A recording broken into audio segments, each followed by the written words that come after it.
Boom! Don't you ever work at Disney. Don't you ever work at Disney. Ever. Ever.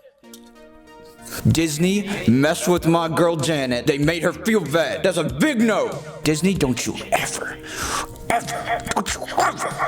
mess with my Janet. Ever. This is a response to Janet Chan's Why I Quit Disney. If you haven't watched it, it's a very controversial video right now in the animation industry. First of all, the animation industry probably isn't what you think it is. I had this dream of being a director or showrunner. Making money is all that matters. I thought animation was going to be where creativity is all that mattered. So with some money in my savings, I quit my job at Disney. I'm starting a new journey of becoming an independent artist. All right, there's so many things I can say about this video, but I'm gonna be just breaking it down to two simple things. I'm gonna be talking to you as a student, and I'm gonna be talking a little to Janet directly. There's a million ways I can spin this, but I'm just gonna be, boom, I'm just gonna be going towards the students here. What she's saying in these videos can hurt you. Don't you ever listen to her. All right, you listen to me. Don't you ever listen to her. Don't listen to anybody else but me. I'm animation. It's me. I'm animation. Over the past week in the animation industry, this video kind of blew up a little bit, and I kind of want to put a different spin on it. I'm going to be talking about how storytelling can literally change how people perceive you. Okay, by changing this one thing, she would have been perceived as a hero in the industry, as opposed to how she is now. The person known in the industry that put up that video, that complainy video. Okay, the overall theme of all this is a response to this clip. I am confident enough in my skills that, like, if I fail, and I very well might fail, you never know, I can always get a job again. Whether it's in animation or commercials or whatever it is, it doesn't matter. I know how to survive. Again, I'm focusing this towards the students, the people who can kind of learn from what happened. Like with everything else, I'm going to show you what I mean by this little chart right here, right? Check out this chart. This is kind of, in part, the one thing that she could have changed to change the whole attitude of this video and how people perceive her in the industry. And that is being dealt a bad hand, how you handle it. It's a mindset that is applied to everything. Art, life, shoemaking, whatever you want. When an underdog in a film, any hero, is dealt a bad hand, they persevere, they do not complain, they take it as a challenge, they rise to the top, baby. Now, look at the chart here. With your video, you started at a negative and you ended at a negative. It is a flat character arc. Okay, everybody can respect somebody who starts with a negative experience, not a negative attitude, and then ends on becoming a changed person in the end. And the reason that it is so popular in storytelling is because it works. People like this. As a student, if you go into something with this mindset, if you just change that one thing of how you perceive a problem, you started a negative and then ended a negative saying this wasn't fair and now it's still not fair and I don't like it. Or do you say this wasn't fair, I was dealt a bad hand, and you know what? I don't care. I'm gonna overcome it and I have a positive attitude about the whole thing, the whole experience. You have just gained people's empathy over their boohoo. I'm talking about anybody in general. Big deal. Big deal, people. Empathy over boohoo. All right, just really quick, I'm going to be talking about school versus real world, because a lot of students don't understand how the industry works and all this. In her video, I totally understand. She feels like she's been lied to. And I'm going to gloss over what everybody always says, which is, it's a job. It's a standard job. Animation is a corporate business. You're a cog in a machine. And maybe one day I'd be given the opportunity to create my own movie or TV show as a director or showrunner. She was upset because she felt like her ideas weren't being heard. When you're starting out in the industry, it's obvious you're not going to start out at the top as the top idea maker. Anyway, shooting for that title, this mindset as a student is being naive. And just like anybody else, I could keep it right there. I could say it's just being naive and then just let it go. But no, I'm gonna try to explain a little bit what my version of being naive means in this industry. As a student, big no-no. Don't do this. All right, let's look up the white folk definition of naive. Too ready to believe someone or something, or to trust that someone's intentions are good. Okay, because of lack of experience. This is a key part, big key part. And it's not because of lack of experience in the industry. This is a lack of experience in life situations. I'm gonna break that down a little bit. The way I see it is, being naive is always expecting something to go your way. It's something I think Janet here is used to. All right, I'm gonna go out on a limb. This is a very touchy subject. Very not smart of me to say this, but I'm gonna go out on a limb and say, and assume that Janet comes from wealth. Based off of these clips. I think I got rejected from CalArts. I got a half-ride scholarship to Laguna LCAD, and I got no money from Art Center.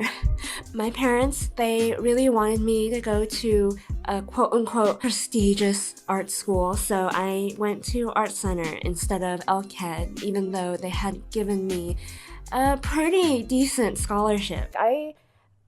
I spent a lot of money to do art. I argued with my parents, and You sacrificed that. I sacrificed a lot in order to pursue art. Art center. That's not a cheap place. Art center's expensive. I still had directors paying off their tuition from art center. But I want this to be wrong. I want to be wrong on this. Please put me in my place and tell me that I'm wrong. I hate assuming that. Again, I'm talking for the good of the students. Okay, me not being raised in money, I understood as a baseline of my life, I had to take my external expectations, the expectations of the world, expecting the world to hand feed me everything. I had to take those expectations and bring them down here, all right, and take my internal expectations and think if anything's getting done, it's by me. Nobody else is gonna do it. Nobody's ever done it in my life. Money hasn't done it for me because I ain't got none.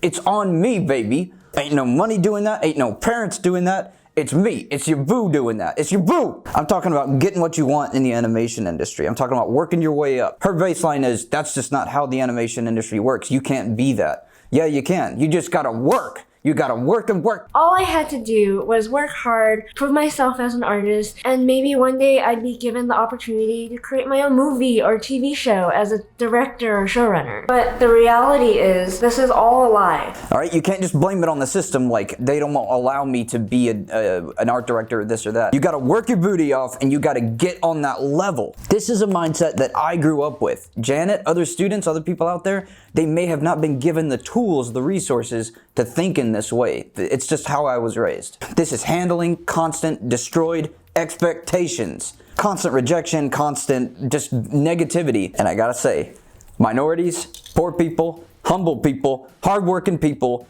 this is their everyday. It's not something new. You haven't found anything new. It's just new to you. Sorry about that. Next section, she was mistreated. She was mistreated by Disney. Disney messed with my girl Janet. They made her feel bad. That's a big no. Disney, don't you ever mess with my Janet. Ever. All right, listen to this clip of her being mistreated. So I'm one of the first people to show up. A bunch of the directors are sitting in the conference room table where I'm holding my hand out to shake someone's hand. Right. And this woman looks at my hand and completely ignores me after I say, "Hi, I'm Janet, I'm new here." She's sitting there just like, okay, and then she keeps talking to whoever she was talking to. Dang. And I was like, I sit down at the conference table and all the directors look at me like, who the hell does this girl think she is? Now I feel you.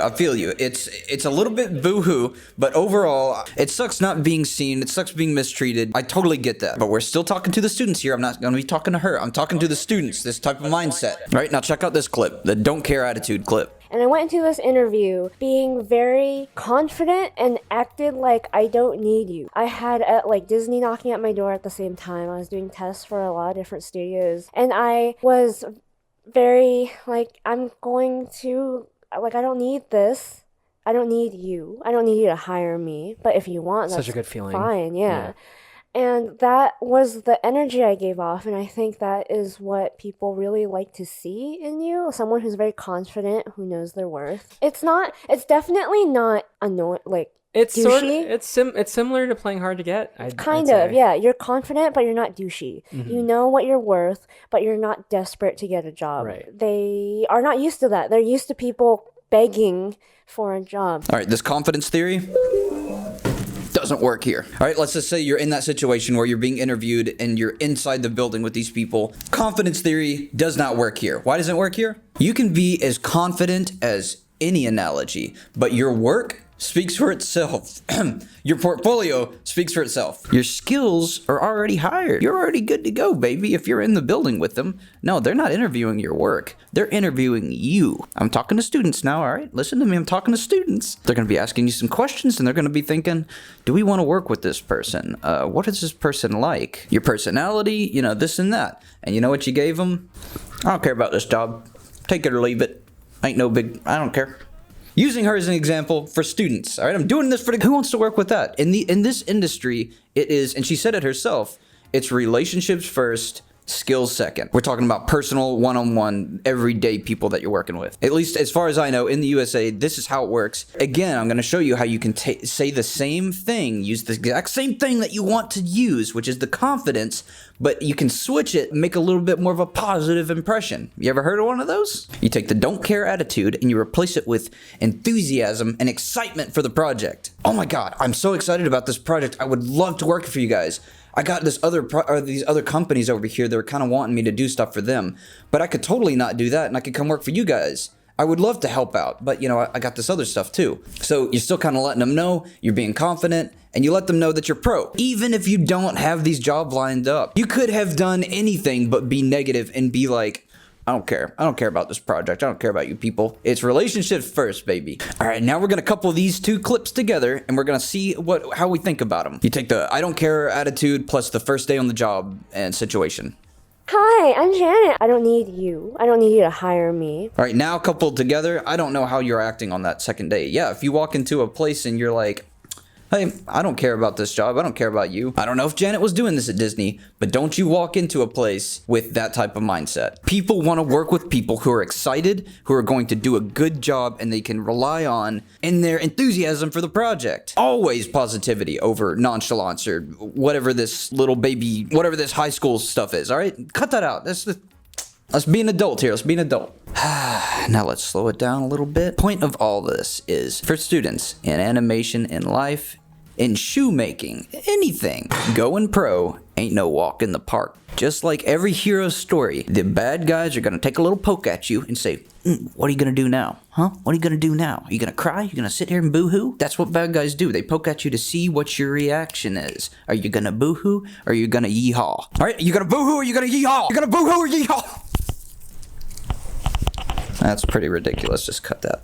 Boom, boom, boom. We're just going to move on to the section where I talk to Janet personally. All right. First of all, very ironic that you don't want to listen to somebody above you who has ridiculous notes when someday that's the person that you want to be. You want to be the person handing off those ridiculous notes. All right. You got to play the game to play the game. You got to play the game to be at the top of the game. That's how this industry works. There's some serious irony in that. And I want to tell you something that if you want to do what you're talking about someday, running your own comic, running your own TV show, which I already know that you understand this, you're gonna have to work with a team. If you wanted to make it a big production, like something that makes a lot of money, sustainable, you're probably gonna have to make it into a bigger thing, your own show, your own comic. You need help. You need people that will listen to you and do what you say. It's about working with the team. I could get into all that, but I'm not gonna. And I could also get into the fact that everybody in the industry has these emotions and we talk about them behind closed doors. Behind closed doors. If going back to the animation industry to get a job is your plan B, don't make a video burning those bridges. That is a silly willy move. All right, but I see what you were doing. You get your name out to two crowds. People on the internet, they're gonna buy your merch, and this kind of blows up within that crowd, and that's awesome. That's awesome. But it also blew up in the industry professional area. At the moment, it's not looking so good. But this leads me to my... The conclusion is I want her to succeed. Boom! Absolutely, I want her to succeed. 100%. I even had to think about making this video. By me making this video, I'm putting even more of a spotlight on her and her situation. But I want to spin that sucker around. All right, I'm putting a spotlight on her. I'm putting a spotlight on me. Over everything else, I want to her succeed, to anybody to succeed in personal work. You're going out of your way to like create your own business and create your own thing. I'm starting a new journey of becoming an independent artist. So if you'd like to see me succeed, I will be posting new art, business, and productivity videos here on YouTube. I am actually wearing it right now. Like you're saying, not many people have the guts or the money to do this. Everybody's got these dreams, but you're actually going out of your way, making your own comic. When people saying you can't do it, you're doing things that people want to do. They have too many excuses to not, and you're doing it. You're doing it! What is the point in being unhappy in a career doing art when I could do art, but in a different way that makes me 100 times happier? Very excited for you. I don't want anyone ever to feel left out in this industry. It's the exact opposite of what animation's about. Don't want you to ever feel like you are not welcome. Anybody. Ever. We've all got stories to tell. We've all got different ways of telling them. To wrap it up, I want people to just understand why she did this. I end up feeling like the work I do doesn't matter and no one actually values me. She wants what we all want, baby. She wants to be seen, she wants to be loved and appreciated. And that's what she ain't getting out of Disney. Disney did big no. If you're in the industry by further shunning Janet from it, then you're proving her prejudice against all the bad people in the industry. Welcome her back in, give her an opportunity for redemption. It ain't no big deal, it ain't no big thing. She's saying what we all say just behind closed doors. Boom, boom. Oh, hey there. Oh, hey there. Oh, hey there. I've got something here. You want to come see it? As you guys know, I wasn't born into money. I actually really need money. And I just got one little question for you here. Just a little one question that you might be able to answer. Maybe you've seen this before. You guys have or haven't? You guys ever heard of Raid Shadow Legends? You ever heard of Raid Shadow Legends? Buy Raid Shadow Legends, buy it, buy it. You guys never heard of Skillshare before? You heard of Raid Shadow Legends? No more Skillshare's losing. Skillshare's a little baby nothing, little Skillshare nothing. Who's heard of Skillshare? I've never heard of Skillshare. You heard of Skillshare?